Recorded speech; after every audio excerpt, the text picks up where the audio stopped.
वळूयात पुढच्या बातमीकडे। परिवहन मंत्री प्रताप सरनाईक यांनी दहिसर टोलनाक्यावरती पाहणी केली आहे।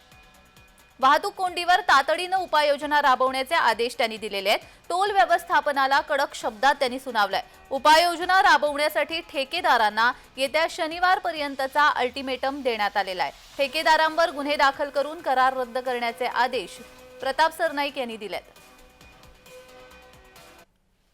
आम्ही पुढचे काही एक सिग्नल्स आहेत ते आता बंद करायच्या सूचना त्यांना दिलेल्या आहेत, जेणेकरून मुंबईची कडे जाणारी वाहतूक सुद्धा जी कोंडी होते ती फुटेल।